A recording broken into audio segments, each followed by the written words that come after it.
चुका दिनेश जी। जी जी अरुण कुमार शर्मा जी, जब मेरी बातचीत एक सत्ताधीश पार्टी के व्यक्ति से हुई, मैंने उससे कहा कि मोदी जी ने राम राज्य का वादा नहीं किया, राम मंदिर बनाने का वादा किया है। उनके शब्द मुंह से निकलते नहीं कि मैं आपको राम राज्य दूंगा। बोलते अब तो आ गया, अब तो राम राज्य आ गया, राम मंदिर बन गया। मैंने कहा बिल्कुल सही कहा आपने। जिस प्रदेश में आया है वहां के आंकड़े बताते हैं कि प्रतिदिन 20 बच्चों के साथ बलात्कार किया जाता है और उन्हें मार भी दिया जाता है। पोक्सो केसेस, आप तो दिल्ली पुलिस में रहे हैं सर। 7,900 केस पोक्सो के उत्तर प्रदेश में लास्ट ईयर के दर्ज है, एनसीआरबी के आंकड़े हैं सर। जो ऑन एंड एवरेज जो होता है 20 से ऊपर हो जाता है सर पर डे का। ये राम की भूमि है सर। 4 लाख से ज्यादा एफआईआर दर्ज है सर यूपी में, सिर्फ हत्याओं की, अपहरणकर्ताओं की, बलात्कारियों की और बाकी अपराधों की। अब आप बताइए, जिस प्रदेश के अंदर 3-3 महा सो कॉल्ड क्या कहते हैं कि देवीय स्थान हो, काशी भी है, मथुरा भी है और साथ में राम जी भी हों, और वहां पे रोज सैकड़ों अपहरण होते हों, सैकड़ों हत्याएं होती हों, सैकड़ों बलात्कार होते हों, तो मोदी जी किस मुंह से आपसे राम राज्य का वादा करेंगे? सर आप बताइए ना, कैसे कर देंगे? राम राज्य तो ऑस्ट्रेलिया में है, न्यूजीलैंड में है, फिनलैंड में है, स्वीडन में है, डेनमार्क में है। बस वहां राम का मंदिर नहीं है सर, लेकिन राम राज्य है। तो ये आप राम मंदिर बना सकते हैं, लेकिन मोदी को मैंने आज तक कहते नहीं सुना कि मैं आपको राम राज्य का वादा करता हूं। यहां पर कोई अपराध नहीं होगा, साइबर ठग्स नहीं होंगे, चोर उचक्के लुटेरे नहीं होंगे, हत्यारे नहीं होंगे, बलात्कारी होंगे।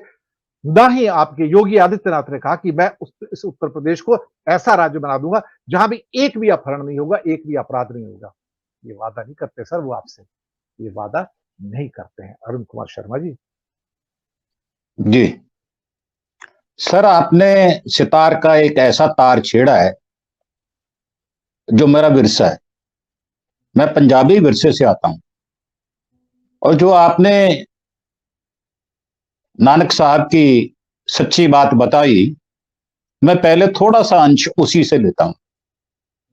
जहां बाबा साहब राशन तोला करते थे, जिस कोठड़ी में वो तोला करते थे, आज वहां कोठड़ी साहब गुरुद्वारा है। और जहां गुरु नानक साहब की बारात गई थी, वहां श्री बेर साहब का एक गुरुद्वारा है। जहां वो स्नान करने जाते थे, वो बेर साहब से 3 किलोमीटर दूर एक जगह थी। और ऐसा कहा जाता है, जो नानक साहब को ज्ञान प्राप्त हुआ वो स्नान करते हुए प्राप्त हुआ था। और जहां नानक साहब की बारात गई थी, वहां भी एक गुरुद्वारा है, और उस जगह का नाम है गुरु का बाग। वहां भी एक गुरुद्वारा है। और वहीं श्रीचंद का, जो उनके बेटे थे, उनका जन्म भी वहीं पर हुआ था। बाबा लक्ष्मीदास जी और श्रीचंद जी का जन्म वहीं पर हुआ था।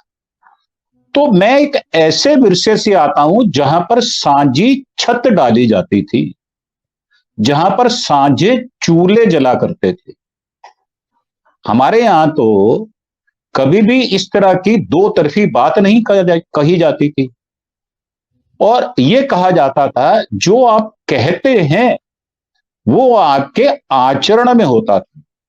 तो हम लोग उस विरसे से आते हैं, इसीलिए हम जैसे लोगों को, आप जैसे लोगों को ये बातें ज्यादा कचोटती हैं, क्योंकि जो हमारा विरसा है वो पंजाब है।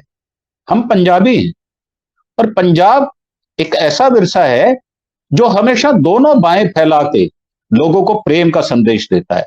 लंगर की प्रथा जो 13-13 करते हुए बनाई गई, उसका 13 का अर्थ था तुम्हारा। और बाबा साहब तोलते हुए गिनती गिना करते थे, 1 2 3 4 5 6 7 8 9 10 11 12 13। जहां 13 होता था वहां रुक जाते थे, वो कहते थे ये सब 13 है। तो अब मैं संदर्भ लेता हूं आपका, जो आपने बात हमसे पूछी। सर, एक हमारे यहां एक युक्ति है कि मन को साधो, काम को नहीं। अगर आपने मन को साध लिया तो आपके काम अपने आप ईश्वर अच्छा करते चले जाएगा।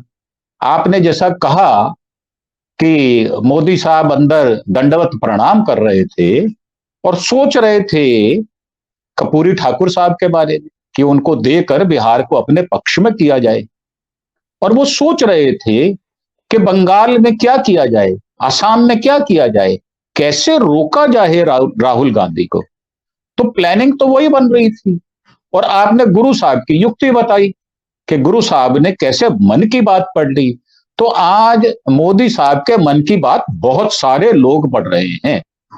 एक उदाहरण और दे देता हूं, दिल्ली में कनॉट प्लेस के अंदर एक सुनहरी मस्जिद है जिसको गिराने का केस चल रहा है, और जज साहब डर रहे हैं कि इसकी रिप्लेसमेंट अगर की जाए, इससे 10 गुनी जगह दी जाए, तो सुनहरी मस्जिद 150 से 250 साल पुरानी है, उसको गिराने का ऑर्डर कैसे कर दें। हमारे संविधान में इस तरह की युक्तियां नहीं है, हमारे संविधान में लिखा नहीं है इस विषय में कि एक धर्म को, उनके धर्म स्थान को गिरा के दूसरे धर्म की स्थापना की जाए। जैसे अभी आपने अपने शब्दों में कहा कि जो हिंदू धर्म के लोग हैं उन्होंने तो बौद्ध मंदिरों को गिराकर अपने हिंदू मंदिर बनाए हैं। हमारे यहां ऐसा होता नहीं है सर। और सबसे बड़ी बात क्या होती है, जब आप इतनी तपस्या करते हैं, 11 दिन का अनुष्ठान करते हैं, मैं इस विषय में जानना नहीं चाहता कि आपने पत्नी के साथ किया नहीं किया, जब आपने 11 दिन का अनुष्ठान किया, वैसे वस्त्र धारण किए, वैसा आपने फलाहार किया, नारियल पानी पिया, सात्विक चीजें की, जब सात्विक चीजें की और भगवान राम को जब आप प्रतिष्ठित कर रहे थे, तो आपके मन में कोलाहल कौन सा था? कोलाहल तो राम का नहीं था। राम को मैं प्रतिष्ठित कर रहा हूं, यह गर्व का विषय है, इससे आनंद की अनुभूति होती है।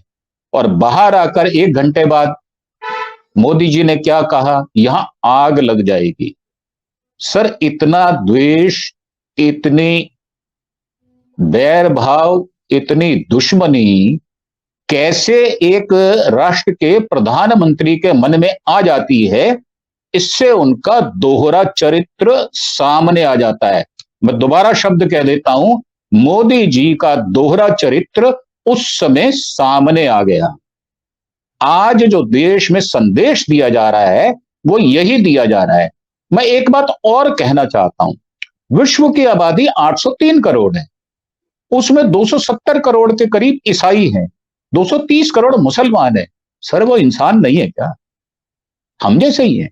हम तो मात्र 100 करोड़ हैं, 44 करोड़ 60 लाख लोग, जिनमें मुसलमान, सिख, बौद्ध, ईसाई सब लोग हैं। और उसी जो 44 करोड़ 60 लाख लोग हैं, उन्हीं 2, 3, 4 करोड़ जो सिख बंधु हैं, मैं सहजदारी सिख हूं, मैं भी उसी विरसे से आता हूं। तो माना यह जाता है और ये हमारे यहां कहा जाता है कि सौदा करना है तो सच्चा करो। मेरे माँ बाप मुझे समझाया करते थे, अगर सौदा करना है तो सच्चा करो। और फर्क हो क्या रहा है, हमारे यहाँ एक कहावत है, ये कहा जाता है कित्थे साइयां या कित्थे बधाइयां। ऐसा मत करो, ये अच्छा नहीं है। आप किसी विपक्ष का दमन कर देंगे, उसके यहाँ सीबीआई, ईडी, आईटी भेज देंगे और उसको क्रश कर देंगे, उसको बिल्कुल बिखरा देंगे। आप लोग त्राहिमाम करेंगे। ऐसा वातावरण देश में मत पैदा करो। और हम लोग आपको रोकने का पूरा प्रयास करेंगे, भले ही हमारे पर कुछ भी हो जाए, कोई सी इंक्वायरी हो जाए, हम अपने पद से डिगने वाले लोग नहीं है। हम पंजाबी विरसे से आते हैं और आपका और बाकी लोगों का पूर्ण समर्थन करते हैं। जी जी, दूसरे चक्र में उत्तर बहुत छोटे छोटे, 1 से 2 मिनट बस, वक्त बहुत कम बचा है। आत्मजीत जी,